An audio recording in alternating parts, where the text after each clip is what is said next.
So today we're going to go over the top 5 tips of ensuring that your email stays out of spam and goes into the inbox with a complete and utter expert that I've been following and I've been getting coaching from for the last 5 years. This is by far one of the best experts in the email marketing world. And today we are incredibly fortunate to having him. And he's going to share with us not only tips, but he's going to give you some free resources that you can download and use today that's going to help you get your email into the inbox that it deserves.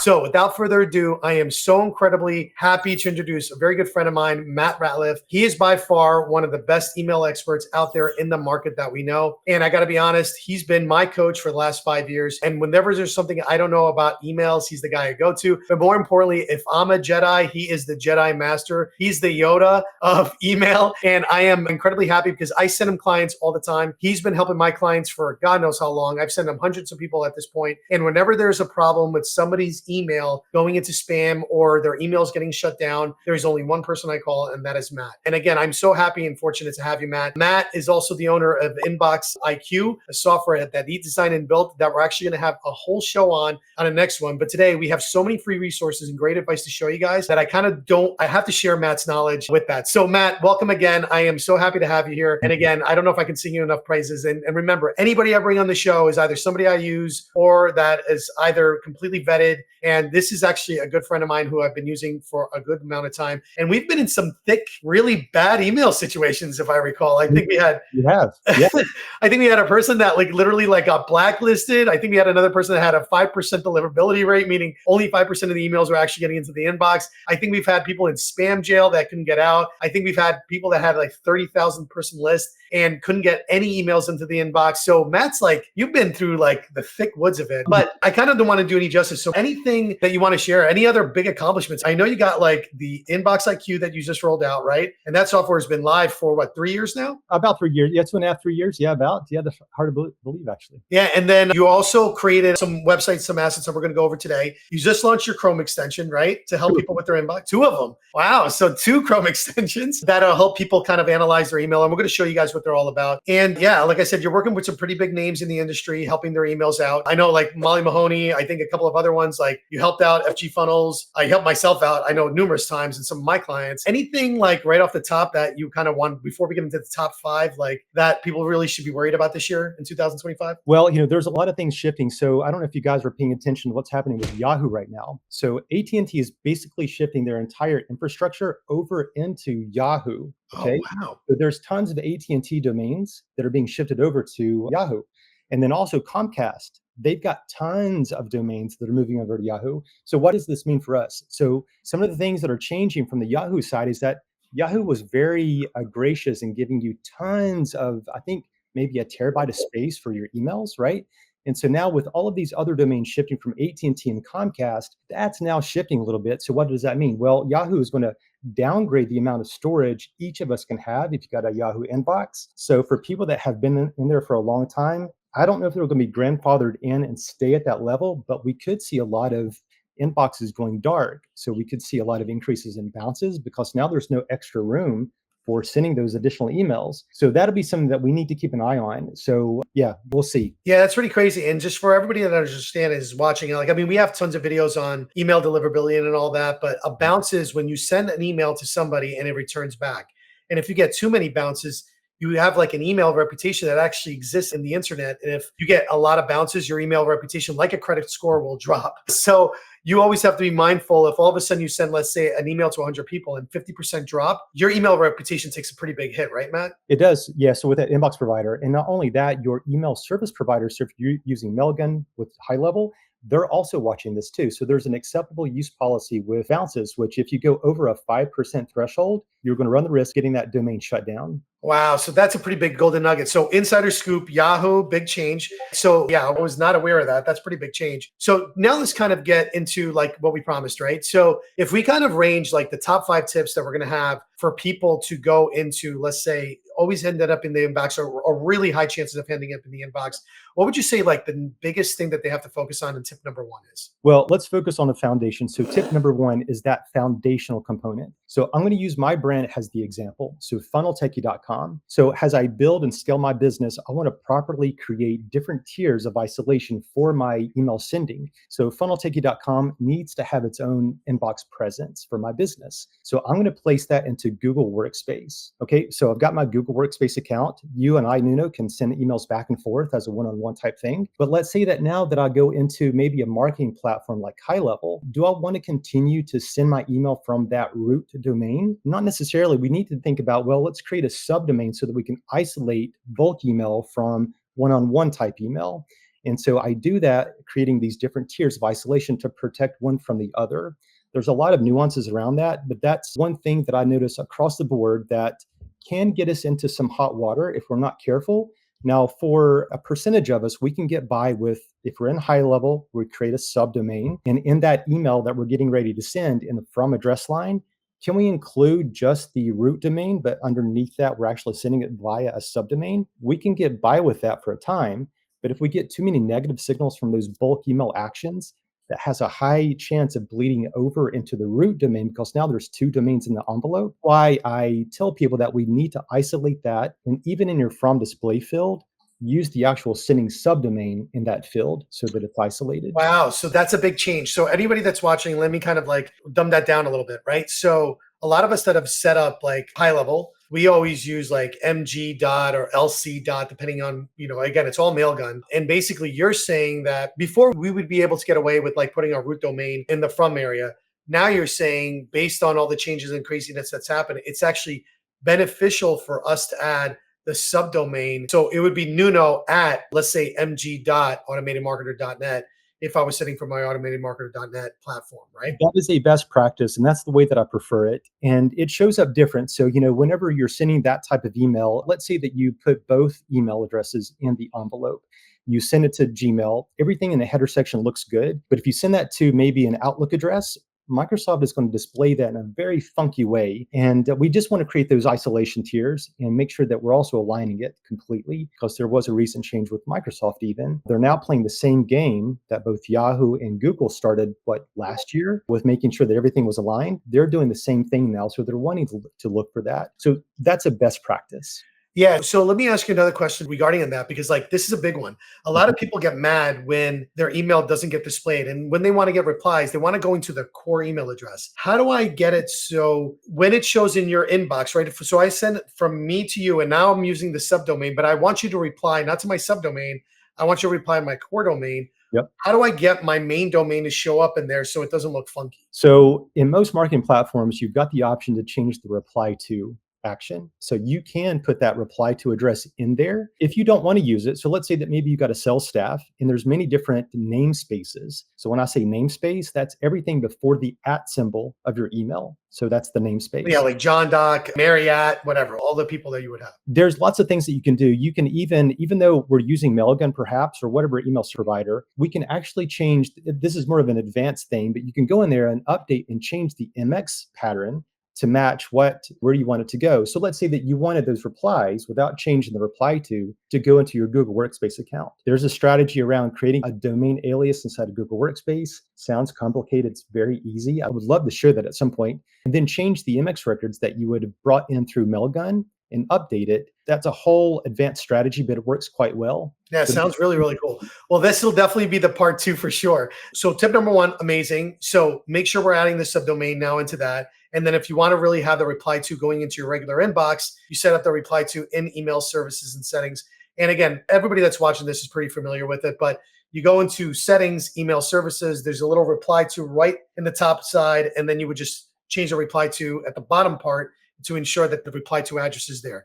And going out, you want to make sure that your from email now has the subdomain. So that's tip number 1 in the 2025 environment. What about tip number 2? what would you say is the next most important thing? And I kind of almost want to showcase a little bit of your tools because your tools will help. What I believe what tip number 2 is. And can I cheat a little bit and say that tip number 2 is probably the records? It is the tech. So, all right, awesome. So I'm a good student. Yeah, you are. Yeah, definitely. So the tech side is, with DNS records is super critical. Now, if we go into Mailgun, Mailgun's going to say you've got to establish these records before you can send. So for the most part, all of us are going to be taken care of. But what about maybe that organizational domain, or what is the root domain? Well, we can go into a checker that I've built. It's a domain authentication checker. And we can go in and make sure that we've got everything properly set up for the organizational domain. Now, Awesome. can you use it for the subdomain that you got inside of Mailgun? You can. It's not purpose built for that, but it can give you some leeway on what you've got in operation. Well, let's check this out though. So why don't you go ahead and share your screen real quick, Matt? And in the meantime, for anybody that wants to try this at home, again, this is completely free. This is something that he's developed. This is going to be a website that you can go to. I just posted it up there. You can scan that and it will automatically show up. And then Matt's going to share our screen right here. And again, if you click on that little barcode, you're going to see it. But look at that. Wow. And you built this yourself, right, Matt? Yeah, built this myself. Exactly. And so it's a free tool. So I just did that because it's very quick for me to use something like this to get something very quickly back so that I know how your authentication is. You can use it too. So what I'm going to do is that I'm going to take advantage of Nuno's domain, automatedmarketer.net, and we're going to analyze it. This is purpose built for Google Workspace or Office 365, or maybe even an enterprise domain. But we're going to go down, and already when you know that it's a Google Workspace domain. Look at that, all green. Aren't you happy, Matt? Exactly. So we know that all of the MX records are properly set up. The SPF record is done. DKIM is done.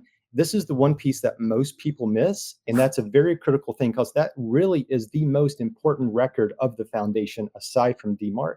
Then we get down to the DMARC policy. So that's all solidified. Now, the cool thing is that if you're working with a client and you want to check the root domain and provide a report, what you could do, Nuno, is click Generate Share Link. And if I were to copy that, and if I go to a different tab, then it would show that report. So what I'm going to do is paste that in, and let me know if you can still see my screen. We see the authentication screen. Authentication complete with MX. Yeah, well, not the report, but we see the actual domain authentication. Okay, let me make sure that this is, let me show you that. So that's pretty cool. And everybody watching, like, you'll have access to this. Now, he is keeping it free for a good amount of time. Later on, this will obviously be like a nice paid service, but look how quick it comes out. You can immediately dictate and see. And now I'm assuming if somebody doesn't have the records, right, it will automatically be read and tell you what you need to add and all that. Exactly. So if there's something missing, it will give you instructions at the very bottom for what to do. Very, very cool. So that's step number 2 as far as adding the records. And if anybody does that, we actually have a basic video on the channel that shows you how to do that. And Matt's going to come back when he introduces his software. That's going to be a much longer video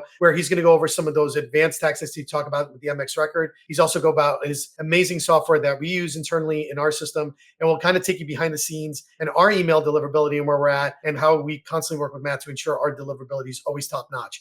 But again, I've been a student of Matt's for years. All the advice you're getting now is something I paid a lot of money for, and it was well deserved. So obviously you want to make sure that you're doing everything that you can, but listening, because these are pretty huge. So tip number 2 is we got all the records. What would you say tip number 3 is? List number 3 is list cleaning. So we want to make sure that our list is clean. Now there's people are coming from various different avenues. So let's say that maybe you're migrating in from ActiveCampaign. Well, through the years, you've been sending email. Along the way, there would have been a lot of bounces. ActiveCampaign does a pretty good job of letting you know who has bounced and who has not. But whenever you're moving into a platform like HighLevel, we got to make sure that we honor that. So we don't want to bring in anyone that has unsubscribed. We don't want to bring anyone that has previously bounced, because if we include all of those bounced addresses, you move everything in a HighLevel, and then on day number 1, you're sending to a large list that contains a lot of bounces. You're just going to tank the domain reputation. It's going to signal to Mailgun that you're not a proper sender. You're not utilizing email best practices, and they're going to submit a business verification to you. They're going to want you to prove that you're a valid business. And if you can't pass those, or if those metrics that they've seen are too low, then you again run the risk of ruining the domain and having it shut down, even at an account level. Yeah, so let me kind of piggyback on that, right? So if you have your list, right, and you cleaned it, like you're cleaning it through removing all the bounces and all the unsubscribes.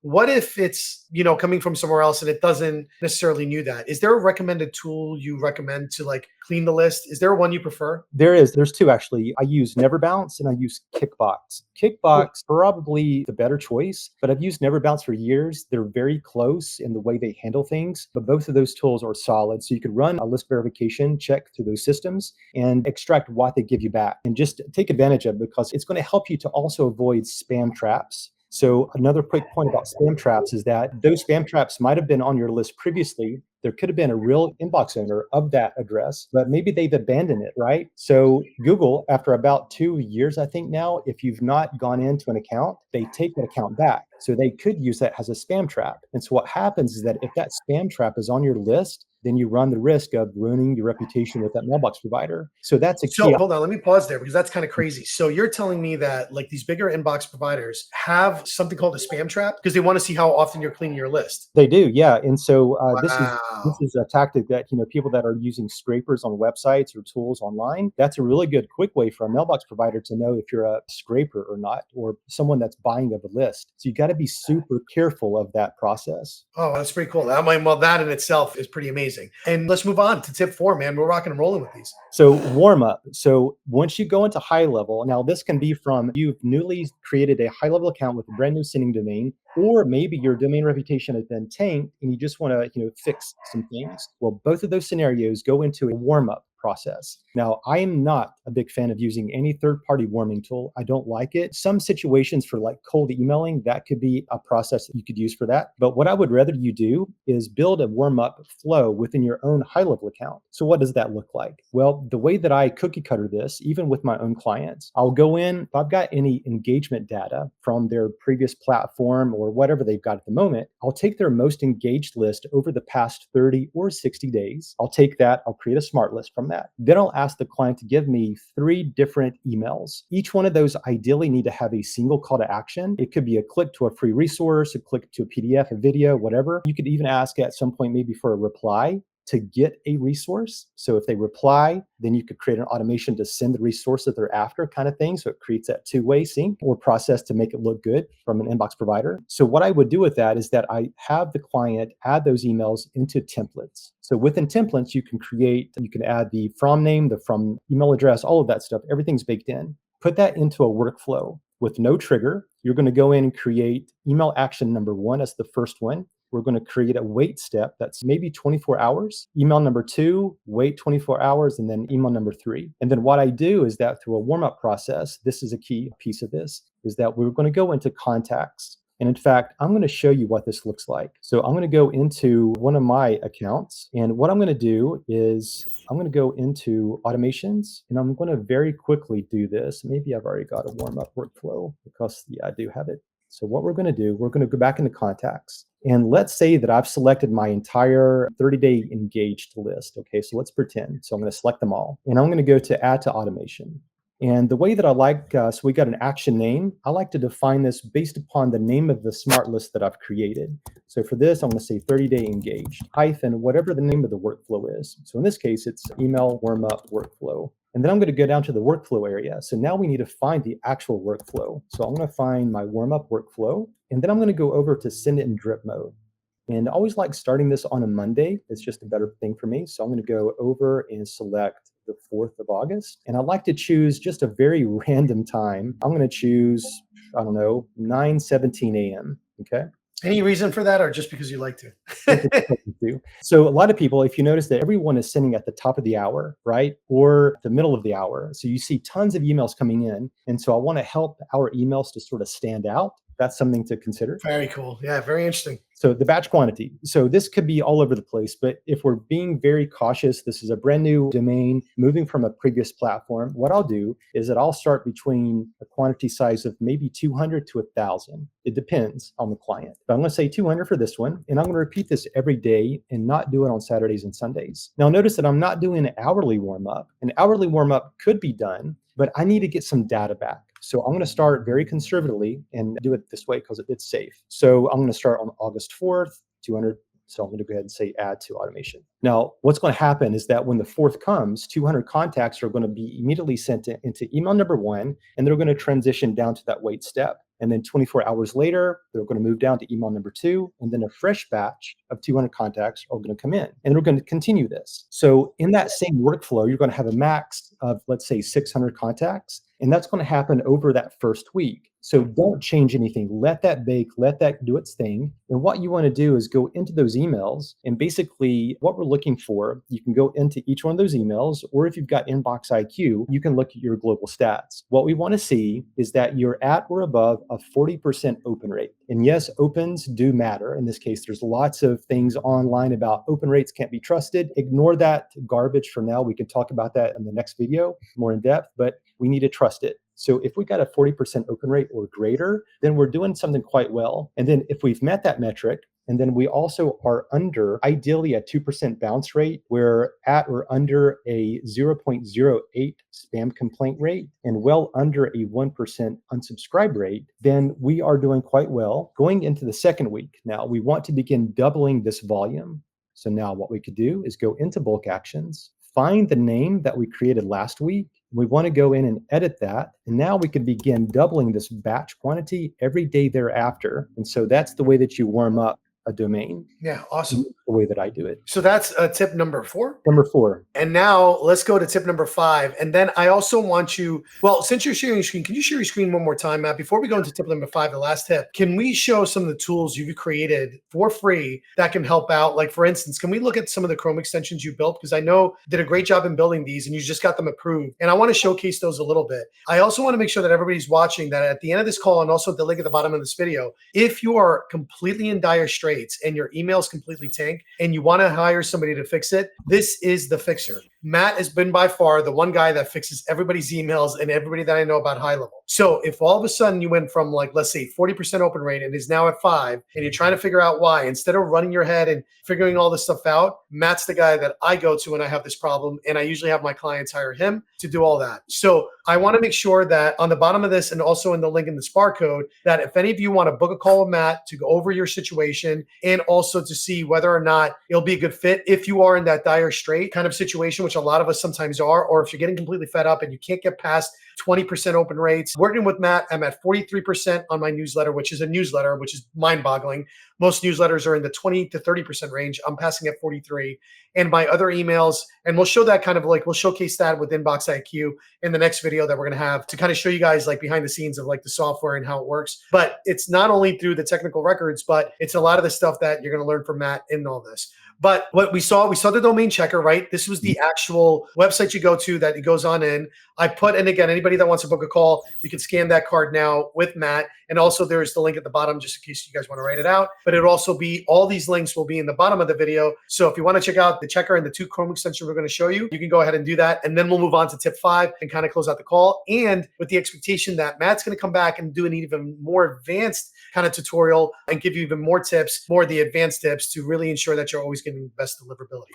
So Matt, let's go ahead and show the first Chrome extension. Yeah, the first one is InboxIQ Contact Analyzer. And so you're going to provide that link, so they'll have that. So you can go and download it. It's totally free. The purpose of this is that I, as an email deliverability expert, need to see the breakdown by inbox provider. So what I'm going to do, I'm going to go in and I'm going to select an audience. I'm going to go in and select my entire audience, and I'm going to export this list. Okay. So I'm going to export my list. And then from there, I'm going to go into the contact analyzer.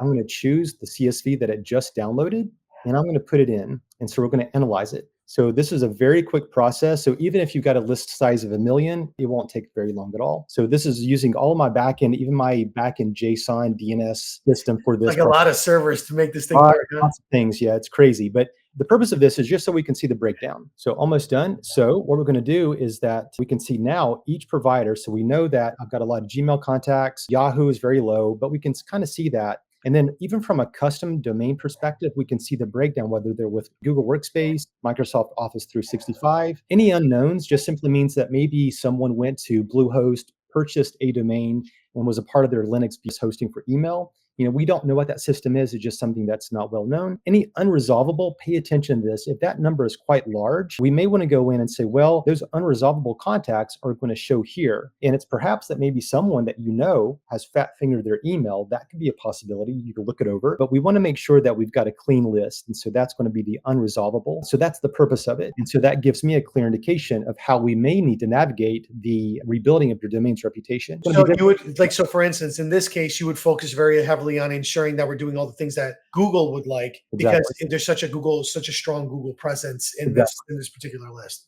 Exactly. Very, very cool. So again, guys, like you'll have all these links at the bottom of the video. There's also ones you can scan over here. And again, this will be available completely free for now. I guess Matt doesn't love money because he's giving away this insanely for free, which we're going to have to talk about that, Matt. I'm going to coach you on, like, you got to start charging for this. But in the meantime, definitely all of our people can enjoy this while it's going on. So show us the other one that you've been working on. Yeah, so this one's very helpful. And again, I built it because I needed something to make things go a lot quicker. So the purpose of this tool, it's the InboxIQ DNS Records Extractor. And it's really useful for people that if maybe you're working on the behalf of a client, you need to send the client the DNS records that they need to add, or yourself. So what I'm going to do, I'm going to go into Mailgun. I'm going to go into a domain that I don't have access or that I've not authenticated yet. So Nick, let's see if we can verify. Okay, so we don't have anything set up, right? So we've gone in, we've created the domain. Now we're like, oh God, so now I've got to create all of these records one by one, and it's going to be a pain. So what I like to do instead is we're going to download this extension and we're going to say, well, let's just extract those records. So now what you could do is we can see all those records, but here, if maybe you're needing to send these records to a client and have them add it, all you need to do is just copy all of these, copy it, put it in an email. There you go. This is what you need to do. Give it to your IT person or whatever. Or what we could do is say export to bind. Okay, so this is DNS records number 17. So what I'm going to do from there is go into my Cloudflare account. I'm going to go into the funneltechie.com domain, which is what this is going to be used for. I'm going to go over to DNS records and I'm going to import that number 14. What? What? Wow, dude. Oh my God. This is like, considering that I've done this a gazillion and one times, this is like, yeah, so you can see that it's done in under 30 seconds. Now that is very, very, very, very, very, very cool. The verification process may take a while for Mailgun to now catch up, but you can see that now we already have one record verified. We just have to just play that verification game and then we're done. That's it. Very, very, very cool. Which brings us to our last and final tip, man. So for anybody, again, downloaded, you have the barcode. As mentioned before, anybody that is struggling with email and getting into the inbox, make sure you book a call with my friend here. He'll definitely get a result. Remember, he solved the problems for some major marketers out there and some other big companies. And again, you can't go wrong. I keep sending him clients because email is one thing that everybody's always having a challenge. So tip number 5, what would you say it is for 2025? This is the biggest one across all. It's agnostic on your platform. It doesn't matter. Email engagement. So email engagement, or what's referred to as list hygiene, that's the number one thing. So what we want to do is know who our most engaged people are. And we also want to be able to identify people that have stopped engaging with us over time. So all of this goes into the direction of creating an automated sunset policy. So I'll give you a situation here or an analogy. Let's say that you've been sending people email maybe 3 times per week, and you do that very consistently. Well, that's a really good cadence for establishing a 30-day sunset policy. So on day 31, among all of those people that you've been sending email to, they've had quite a number of emails to engage with. They're not. We want to identify them. So now what we could do is segment them automatically, push them perhaps even into a sunset workflow with another set of 1 or 2 emails, perhaps, or 3, to try to grab their attention before we permanently sunset them. So after those last 3 emails, perhaps, if we can't win their engagement back, then we're going to apply a sunset policy to them. So now their email profile is set to a do not disturb until, or segmented in a particular way so that they're moved off of our daily sends. It keeps our open rates high, keeps trust with the mailbox providers high, keeps their domain reputation high, and then everything stays great for you as a marketer. But what we could do now is, even though we may not have won them back through that sunset workflow, we could perhaps later on, as long as they've not unsubscribed, and we would know that if they have, we can maybe put them into a very slow, methodical reactivation series. We could do that. But one thing to know about, and this is another factor that no one teaches, no one speaks about, is that all of us are going to have primarily Google contacts, Gmail contacts. If I mark Nuno has a spam complaint, Nuno is not going to know about that process. In fact, I am still going to receive Nuno's emails because he doesn't know that I've marked him as spam. So what's going to happen is that if he has an automated sunset workflow established, then I'm going to be identified as someone that has disengaged. I'm going to be moved off the list. And that's a roundabout kind of way of establishing what I perhaps have done. But at the very least, we're establishing, that cadence of identifying people that have disengaged, and that's the key component. Oh, very, very cool. So like, again, and you could do that with some of the settings in HighLevel. And I know your programs do teach a lot of this, right? So I believe you have courses, you have snapshots, you have a whole bunch of stuff. But again, I don't want to take away Matt. Matt is an incredibly big package to unravel here. I definitely want to make sure, one, you have free access to a lot of these resources. As you saw, these things are amazing. Two, that if you are that person that's watching and be like, oh my God, all my emails going into spam, I don't know how to fix it, I'm completely frustrated, I'm about to give up, this is my 911 for all of you there. Matt is the guy that's going to do that for you. And then secondly, remember, we are going to have a whole nother segment just on InboxIQ, the incredible software that Matt's developed. Matt, in that segment, love for you to cover that MX thing you just talked about, which would be great. And also, if we could talk about like your snapshot, I know you have an incredible snapshot. You also have some classes and coaching that you teach people how to do this. So there, Matt, like I said, Matt's got a full package of everything you want to get to know. So I just want to make sure all of you got introduced to one of my biggest assets and resources when it comes to email. Like I said, he is the bat phone. He is 1000% the bat phone for me. And trust me, it's been at like 10 o'clock at night, at 6 o'clock in the morning. Matt puts up a lot of my crap, but he's definitely the person you want to call for that. But either way, you guys got incredible knowledge, 5 top tips that we went over. We shared with you a bunch of free resources. You have now the opportunity of booking a call with Matt and getting some help with that. And again, now I've introduced you to my Yoda when it comes to learning all of email and the person who's been kind of behind the scenes and teaching me all there is about email, along with some other coaches. But by far, Matt is the one that I tell you, I share all my coaches with you guys. He's one of them, and he's definitely somebody you want to check out. So that being said, stay tuned for the next one, and we'll see you guys. All right. Thank you.